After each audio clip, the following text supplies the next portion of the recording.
యాదాద్రి శ్రీ లక్ష్మీ నరసింహస్వామి ఆలయం భక్తులతో కిటకిటలాడింది. వరుసగా 2 రోజులు సెలవులు రావడంతో ఆలయానికి భక్తుల రద్దీ పెరిగింది. క్యూలైన్లు నిండిపోవడంతో భక్తులు బయటి వరకు బారులు తీరారు. స్వామివారి ధర్మ దర్శనానికి 2 గంటలు, ప్రత్యేక ప్రవేశ దర్శనానికి గంట సమయం పడుతోంది. భద్రతా కారణాలతో కొండపైకి వాహనాలను అనుమతించడం లేదు పోలీసులు. జిల్లాలో మట్టి వినాయకులు ప్రతిష్ఠించేందుకు యువకులు ఆసక్తి చూపిస్తున్నారు. నిజామాబాద్ జిల్లా పోచమ్మగల్లిలో 54 అడుగుల మట్టి వినాయకుడి విగ్రహం ఏర్పాటు చేశారు యువకులు.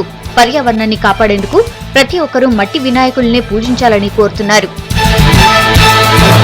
ఖమ్మం జిల్లా కొత్తగూడెంలో బాలోత్సవ్ జాతీయ స్థాయి 25వ రజతోత్సవ వేడుకలను నవంబర్ 10 నుంచి 13 వరకు జరగనున్నట్టు తెలిపారు నిర్వాహకులు. దీనికి సంబంధించిన బ్రోచర్ను పద్మశ్రీ కొలకన్నూరి వినయ్ రిలీజ్ చేశారు. 29 అంశాలు, 48 విభాగాల్లో పోటీలు జరగనున్నాయి.